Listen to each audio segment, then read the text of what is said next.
I'm here in Rugby at General Electric, the most general of all the electrics, because I foolishly told the people at the Further Math Support Program that I thought mathematics was all about having fun and solving puzzles. And they said, well, yes, while it is fun, on top of that, it's also useful. They insisted that the mathematics students learn in their A-level maths, and indeed further maths, will be useful in their future careers. And when I wasn't convinced by that argument, they sent me here to General Electric to meet someone they claim definitely uses A-level mathematics to now, I guess, produce electrons. Let's find out. I've been sent here to a very large, cavernous kind of workshop with all sorts of bits of machinery behind me, and apparently I'm going to meet someone who works on the mathematics behind all this stuff. So we'll just wait for... Oh, they're here! Right, so hi, I'm Matt. Nice to meet you. Hi, Sarah. Nice to meet you. Now, do you work on... Well, first of all, what is this thing behind us over here? So this is one of our test turbines. Oh, nice. And so I work on helping the engineers to make these things more efficient. So I do mathematical modelling and optimisation for that. You model parts of the turbine so the engineers can make them more efficient. Exactly. Oh, that's fantastic. We've been told that as long as we wear the correct safety gear, and I'm never one to pass up some eye safety equipment, we're allowed to cross the health and safety line. So on this side of the line, completely safe. On that side, danger and excitement lies. So I'm gonna have to give some of these to the camera guy as well. And let's go take a closer look at the turbine. Okay, so Sarah, where are we heading? So we're going to look at one of the smaller test rigs now. So this one is a scale rig. It's a tenth of the size So it's not a full-size working turbine, it's like your research one? Yeah, it's a tenth of the size of standard turbines. So here we go. Okay, so this is a tenth of what a normal turbine would be? Yeah, well, one of the rings of a turbine here. So there are several of these make a turbine? Yeah. Oh my goodness. Yeah, they're huge. And so what is it you're testing on one of these? So we can test efficiency and we can look at the fluid flowing through as well. So this equipment here, there's a probe on here which you can insert into there, and the mechanism here allows you to change the position of the probe in various directions. Right, so I guess the whole, oh, and it's off and racing. Yeah, so, oh my goodness, that's exciting. So we're very lucky because they're going to run it for us. Okay, so that little stick over there, that's the probe. Yeah. And I guess the whole point of these blades, when they're in like a steam turbine or something, they're being driven by the steam, they're turning, and you want them to turn as efficiently as possible. Yeah, so you want to know how the air and, well, I guess fluid is moving over them. And so you use that little guy over there, who's rotating around to take all the measurements. Exactly. This doesn't look cheap, I'm going to be honest. So the ring of blades is about £100,000. So that's just the blades, nothing else. Just the blades, not forget the rest of the equipment. Yeah, exactly. That's 100,000, and just to test a new design. Yeah. So every time you got a new design, obviously you got all the other expensive equipment, but it's another 100,000 to generate those. Yes, exactly. That's phenomenal. And that's why we do some of the things that I'm going to show you in a few minutes. Sense. Okay, well, let's go have a look at the maths, which makes all this a bit better. Yeah, great.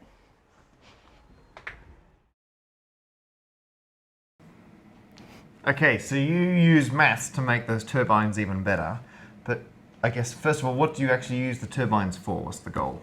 Okay, so the turbines are used in power stations to generate electricity. Right, so like a steam power station or something? Yeah, steam or gas. Some kind of gas drives the turbines around, and then that generates power. Yeah. So I guess the reason why you're trying to get better blades is so you can get more power from the steam, or rather, I guess you lose less energy converting from the steam to electrical power. Yeah, exactly. So you burn a fuel, say coal, use that to make steam, and then that drives the turbine. So you want to spend as little as possible on your fuel bill to get as much electricity. To get as much energy out the other side. Right. So mathematically, how do you make that possible? Okay, so what we're doing with the test rigs is testing different configurations of blades. Okay, so different sizes, different shapes, arrangements. Yeah, exactly. But at £100,000 a go, You don't want to be building them every time. No. So what we generally do is make fluid dynamics models, computational fluid dynamics models of the turbine, so that we can look at how these changes to the configurations of the blades. Okay, so you've got a hypothetical change you want to make to the blades. Yep. Instead of building it, you can use maths to simulate what would happen when the steam goes over it, or I guess the fluid dynamics, the fluid of the steam moving over it. Yeah. And see which change makes it work the best. Exactly, yes. So in order to do that, we need to compare a large number of different configurations. Of course, because you're not building them, you can compare loads of different options. Yeah, exactly. And gradually tweak it to get the best efficiency and the smallest loss. Yeah, possible. exactly. So this is optimization. And why have you brought a bowl? Right, so this is a good illustration of of how optimization might work. So we can see here that if we were looking for the minimum of something, that we're looking at the center of the bowl here.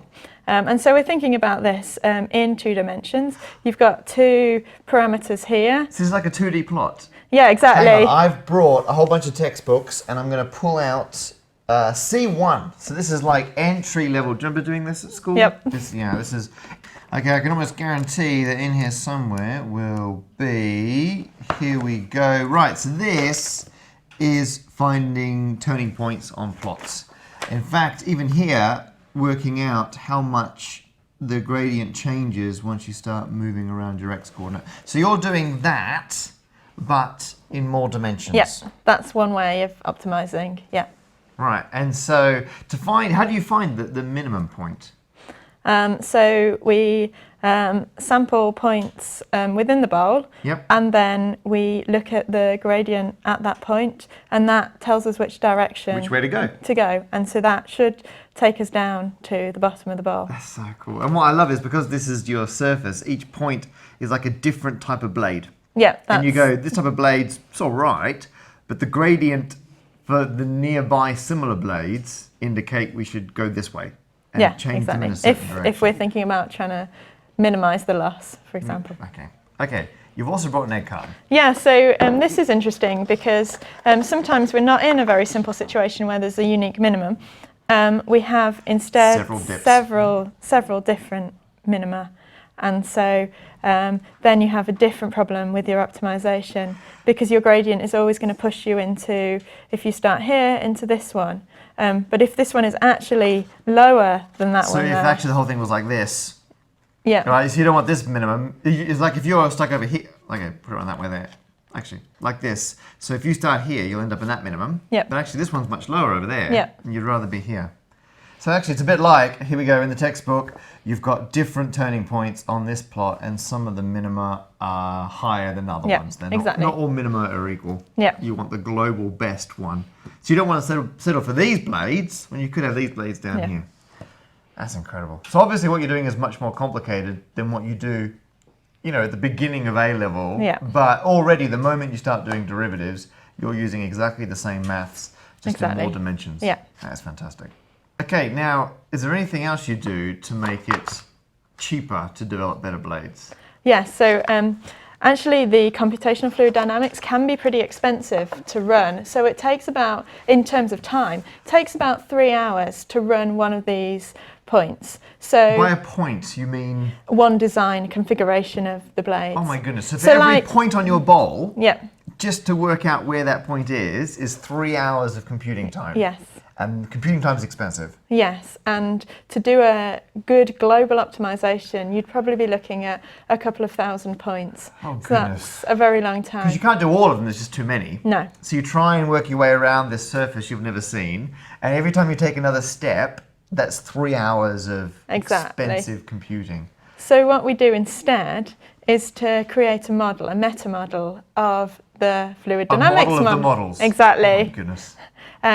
And we only use a relatively small amount of data to do that, so it's not too expensive. Quicker to compute. And then we can use that to make a model, and then we can run the optimization algorithms on the model. The model's almost instantaneous to run, and so it's pretty quick to do the optimization. That's great. So not only have you gone, hey guys, you don't have to build a prototype every time, we can model them. Yep. You go, well hang on, we can actually model these models, and so we're more efficient at using them which is then more efficient than actually. So by the time you get to building it, you know you're already onto Yes. what should be a good design. Yeah.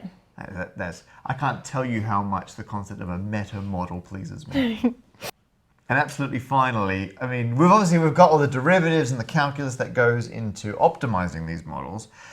There must be some maths. I mean, this is really for my interest now, I'll be absolutely honest. What mathematics are you doing when you actually crunch the numbers in these models? So we're using quite a lot of matrices. I love matrices, that's so good. So we need to take the coordinates, so that the parameters for each blade, and we use that to create a matrix. Because you've got a lot of, because it's not just like an X and Y coordinate anymore. You've Yep. got loads of numbers for every Yep. possible type of blade, and so you use a matrix to represent them. Yeah, so for each blade or each configuration in the turbine, that's a row in the matrix. So you've got a lot of columns. Actually, you know what? I'm going to get another book, if you don't mind, because I've actually got a further Pure 3 book. Look at this. And I think matrices are one of the greatest things that most people don't get to do in school maths. Because you can do A-level maths and never come across matrices, which is just incredible. But if you do further maths, you do get matrices. So let's find them. And, oh, here we go. I just saw the word eigenvector go by. Okay, so here we go. So you use, let's just find a nice matrix. Here we go. So you have a row for each blade. Yes, so this might be, say, blade height. Yep. This might be the number of blades in Yep. the stage. And that could be like arrangement of the blades or something Yeah, like that, so right? angle or something like that. And then this is the first setup, this is the second setup, and this is the third setup. And then, so you can then run them all and see which one works the best. Yeah. Do you, and the answer can be no, do you use eigenvectors and eigenvalues? They are used behind the scenes. Don't say that just to make me happy. Because if you want to invert a matrix that is larger than 3 by 3 in an efficient way, you need to use some eigenvalues and eigenvectors in those calculations. Oh, that's so good. Right, so everyone who's there learning about eigenvectors, and a lot of people have no idea what an eigenvector is, but when you learn about it, it is then later used in your code. Exactly. And obviously you're using it to optimize turbine blades. Yep. This similar sort of work must happen all across different types of engineering.